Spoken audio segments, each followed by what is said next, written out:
जय श्री कृष्ण। ज्ञान सागर बाई बिजल पुरोहित में आप सभी का स्वागत है। तो आज मैं आपको सुनाऊंगी दुर्गा सप्तशती का द्वितीय अध्याय, और वो भी संपूर्ण हिंदी में। देवताओं के तेज से देवी का प्रादुर्भाव और महिषासुर की सेना का वध। अब मैं आपको विनियोग सुनाऊंगी। ओम मध्यम चरित्र के विष्णु ऋषि, महालक्ष्मी देवता, उष्णिक छंद, शाकंभरी शक्ति, दुर्गा बीज, वायु तत्व और यजुर्वेद स्वरूप है। श्री महालक्ष्मी की प्रसन्नता के लिए मध्यम चरित्र के पाठ में इसका विनियोग है। अब मैं आपको ध्यान सुनाऊंगी। जो अपने हाथों में अक्षमाला, फरसा, गदा, बाण, वज्र, पद्म, धनुष, कुंडिका, दंड, शक्ति, खड्ग, ढाल, शंख, घंटा, मधुपात्र, शूल, पाश और चक्र धारण करती है। कमल के आसन पर बैठी हुई प्रसन्न मुख वाली महिषासुर मर्दिनी भगवती महालक्ष्मी की मैं सेवा करता हूँ। ऋषि ने कहा, पूर्व काल में देवों और सुरों में लगातार 100 वर्षों तक युद्ध हुआ था, जिसमें असुरों का स्वामी महिषासुर था और इंद्र देवताओं के नायक थे। उस युद्ध में महावीर्यशाली असुरों के द्वारा देवताओं की सेना परास्त हो गई और संपूर्ण देवताओं को जीतकर महिषासुर स्वयं इंद्र बन गया। तब पराजित देवता प्रजापति ब्रह्मा जी को आगे करके उस स्थान पर गए जहां भगवान शंकर तथा विष्णु विराजमान थे। देवताओं ने सविस्तार अपनी पराजय तथा महिषासुर के पराक्रम का, प्रताप का यथाविधि संपूर्ण वृतांत उन दोनों देवेश्वरों से कह सुनाया और यह भी सुनाया कि भगवान महिषासुर सूर्य, इंद्र, अग्नि, अनिल, चंद्रमा, यम, वरुण तथा अन्य जितने भी देवता हैं, सबका अधिकार छीनकर स्वमेव ही अधिपति बन बैठा है। उस दुष्टात्मा महिषासुर ने सभी देवताओं को स्वर्ग से निकाल दिया है। अब वे पृथ्वी पर मनुष्य की भांति घूम रहे हैं। हम लोगों ने, हे प्रभु, देवताओं के शत्रु महिषासुर की सारी करतूत आप लोगों से कह सुनाई। अब हम आपकी शरण में आए हैं। उसके वध का कोई उपाय आप सोचिए। देवताओं के ऐसे वचन सुनकर भगवान मधुसूदन और शिव अत्यंत क्रुद्ध हुए और दोनों देवों की पौंहें तन गई, भ्रुकुटी टेढ़ी तथा मुख लाल हो गए। उसके बाद भयंकर क्रोध से पूर्ण सुदर्शन चक्रधारी श्री विष्णु जी, श्री शंकर जी तथा ब्रह्मा जी के मुखमंडल से एक महान तेज निकला और अन्य जो इंद्रादि देवता थे उनके शरीर से भी महान तेज निकला। वह मिलकर एक रूप हो गया। महान देदीप्यमान समुदाय पर्वत के समान जान पड़ा और जिसकी ज्वाला से दशों दिशाओं दीप्त है। ऐसे एकत्रीय तेज समूह को देवताओं ने देखा। सभी देवताओं के शरीर से प्रकट हुए उस तेज की संसार में कहीं बराबरी नहीं थी। वह एकत्रित अतुल तेज अपने प्रकाश से तीनों लोकों को प्रकाशित करता हुआ एक स्त्री के रूप में परिणत हो गया। भगवान शंकर के तेज से महामाया का मुख, यमराज के तेज से उनके सिर के बाल और विष्णु भगवान के तेज से उनकी भुजाएं उत्पन्न हुई। चंद्रमा के तेज से दोनों स्तन और इंद्र के तेज से मध्य भाग, वरुण के तेज से जांघ तथा उरु पृथ्वी के तेज से कमर के नीचे का स्थान प्रकट हुए। ब्रह्मा जी के तेज से दोनों चरण और सूर्य के तेज से चरणों की अंगुलियां हुई। वसुओं के तेज से हाथों की अंगुलियां एवं कुबेर के तेज से नासिका प्रकट हुई। उस देवी के दांत प्रजापति के तेज से तथा तीनों नेत्र अग्नि के तेज से प्रकट हुए। दोनों संध्याओं के तेज से आंखों की पोहें और वायु के तेज से दोनों कान हुए और अन्यान्य देवताओं के तेजों से शिवा देवी की उत्पत्ति हुई। तब समस्त देवताओं के तेज से उत्पन्न हुई देवी को देखकर महिषासुर के सताए हुए देवता बहुत प्रसन्न हुए। पिनाकधारी भगवान शंकर ने अपने शूलास्त्र से एक शूल निकालकर उन्हें दिया। फिर भगवान विष्णु ने अपने सुदर्शन चक्र से एक चक्र उत्पन्न करके भगवती को दिया। वरुण ने भी शंख भेंट किया, अग्नि ने शक्ति दी और वायु ने धनुष तथा बाण से भरे हुए 2 तरकस प्रदान किए। सहस्त्रलोचन देवराज इंद्र ने अपने वज्र से वज्र उत्पन्न करके दिया और ऐरावत हाथी से घंटा लेकर भगवती को प्रदान किया। यमराज ने काल दंड से दंड, वरुण ने पाश, प्रजापति ने अक्षमाला तथा ब्रह्मा जी ने कमंडलू प्रदान किया। सूर्य ने देवी के समस्त रोमकूपों में अपनी किरणों का तेज भर दिया। यमराज ने अपनी चमकती हुई ढाल तथा तलवार प्रदान की।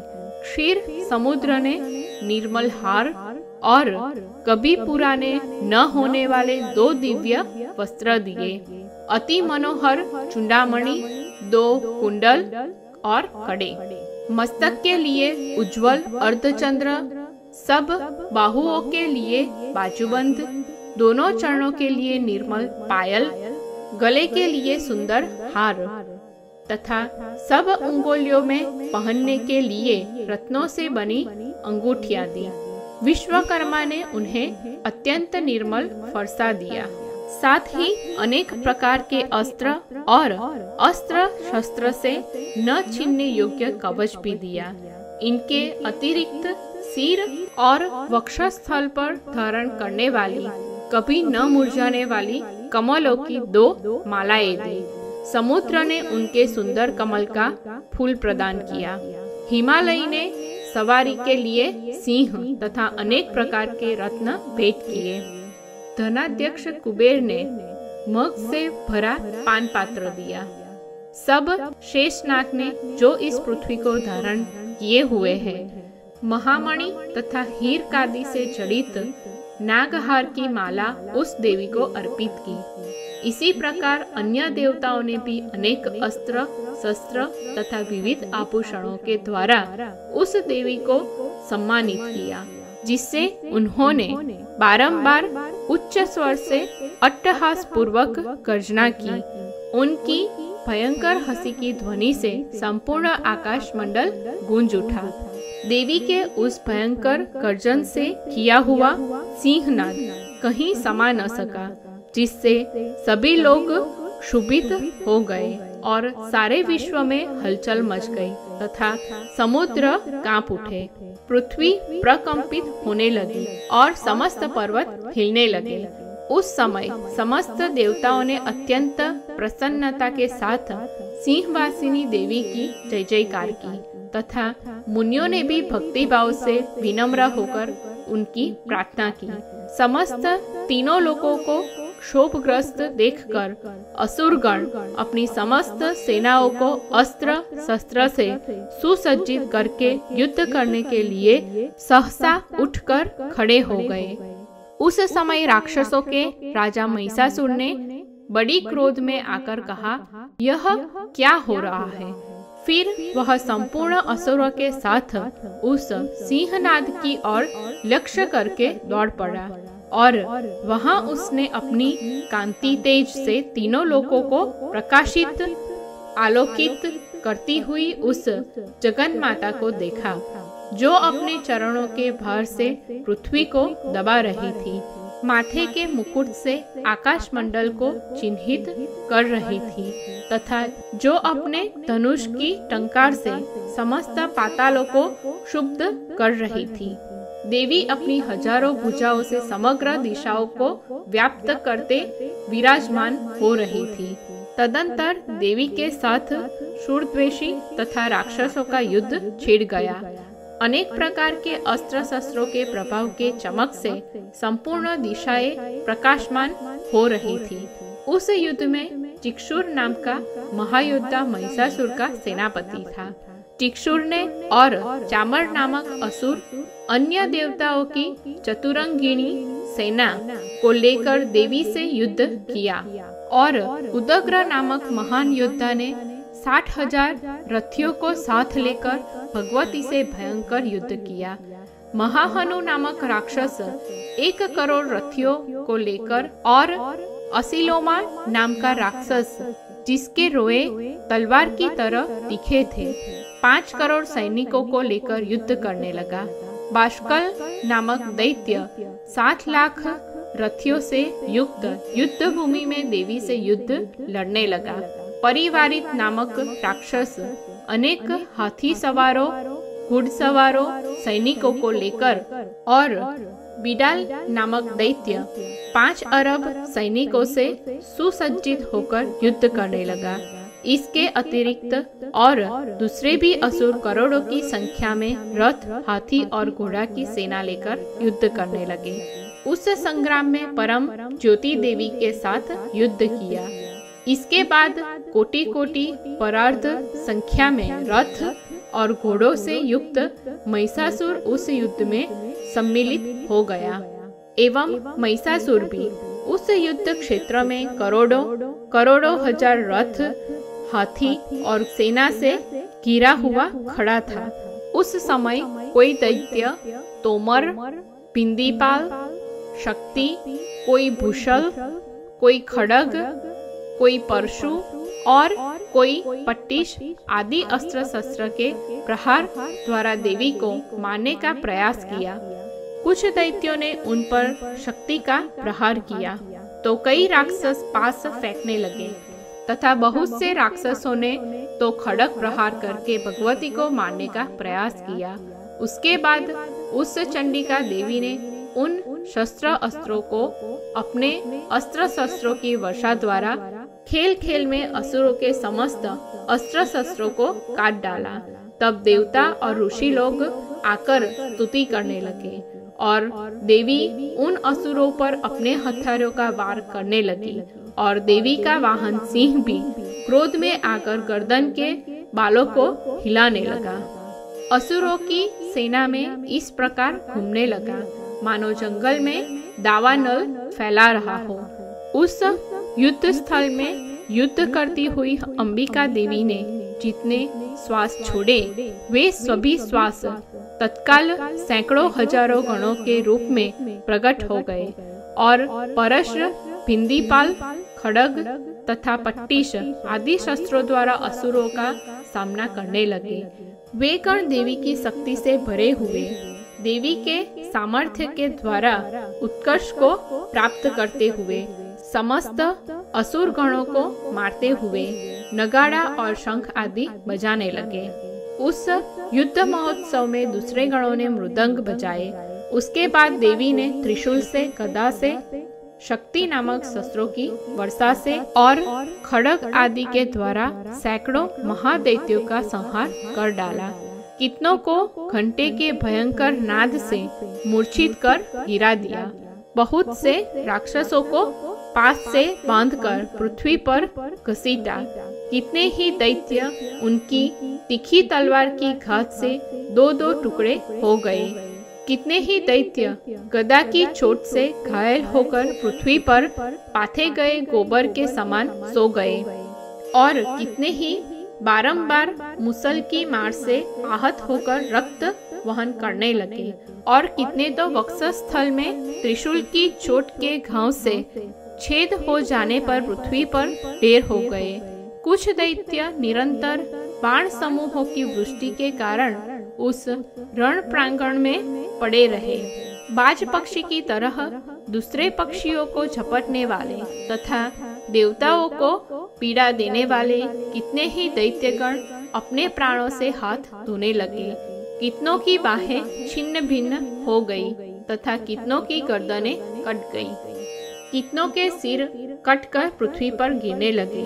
कुछ राक्षस आधे धड़ से कटकर मर गए। कितने ही महासुर जांघें कट जाने से धराशायी हो गए। कितनों को देवी ने एक बाह, एक पैर तथा एक नेत्र वाला करके 2 टुकड़ों में चीर डाला। कितने ही दैत्य मस्तक कट जाने पर भी गिरकर फिर पुनः उठ उठकर कबंध सिर रहित अर्थात केवल धड़ के रूप में अच्छे अच्छे हथियार हाथ में लेकर देवी के साथ युद्ध करने लगे और दूसरे युद्ध के बाजों की लय पर नाचते थे। सिरहीन धड़ हाथों में खड्ग, शक्ति और सूक्ष्म खड्ग लेकर दौड़ते थे और दूसरे दूसरे महासुर ठहरो ठहरो यह कहते हुए देवी को युद्ध के लिए ललकारते थे। जहाँ वह दारुण संग्राम हुआ था वहाँ की पृथ्वी देवी के अस्त्रों द्वारा गिराए गए रथ, हाथी, घोड़ों और दैत्यों के शवों से आच्छादित हो गई, जिससे वहाँ चलने का रास्ता भी नहीं रह गया था। चलना असंभव हो गया था। दैत्यों की सेनाओं के बीच हाथी, घोड़े और असुरों के शरीर से इतनी अधिक मात्रा में रक्तपात हुआ था कि थोड़ी ही देर में वहाँ खून की बड़ी बड़ी नदियाँ बहने लगी। देवी जगदम्बा ने असुरों की उस विशाल सेना का नाश एक क्षण में ऐसे कर दिया जैसे तिनका और सूखे कांट की भारी भारी ढेर को थोड़े समय में आग जलाकर भस्म कर देती है। उधर सिंह ने भी अपने गर्दन के बालों को फहराते हुए महान गर्जन की, जिससे दैत्य के शरीरों से मानो उनके प्राण बटोर लेता था।